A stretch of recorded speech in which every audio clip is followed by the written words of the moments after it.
കരകച്ചാലിൽ നിന്ന് വരുന്നു.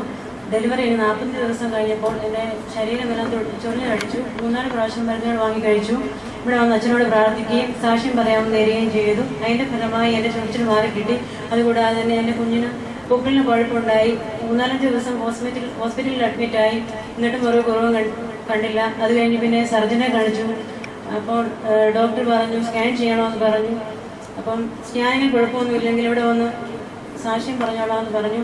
അതിൻ്റെ ഫലമായി കുഞ്ഞിന് പൊക്കിളിന് പൂർണ്ണ സൗഖ്യം കിട്ടി. ദിവ്യകാരൻ ഈശോയ്ക്കും മാതാവിനും അച്ഛനും എന്ന് നന്ദി ഞാൻ പറഞ്ഞുകൊള്ളു. സാക്ഷ്യം പറഞ്ഞോളാന്ന് പറഞ്ഞപ്പോൾ പ്രത്യേകമായിട്ട് കർത്താവ് ഇടപെടുകയാണ്. പ്രിയപ്പെട്ടവരെ, നമ്മളെപ്പോഴും ദൈവത്തിന് മഹത്വം കൊടുക്കാനായിട്ട് ശ്രദ്ധിക്കണമേ. എൻ്റെ പ്രശ്നം തീർന്നാൽ എൻ്റെ രോഗം മാറിയാൽ ഞാൻ ദൈവത്തെ മഹത്വപ്പെടുത്തും, സന്ദേഹത്തോടുകൂടി ഞാൻ മഹത്വപ്പെടുത്തുമെന്ന് മനസ്സിലൊന്ന് പറഞ്ഞ് അവിടെ അപ്പോൾ തന്നെ സൗഖ്യമുണ്ടാകും. ദൈവത്തിന് സ്തുതിയായിരിക്കട്ടെ. Hallelujah, hallelujah, hallelujah.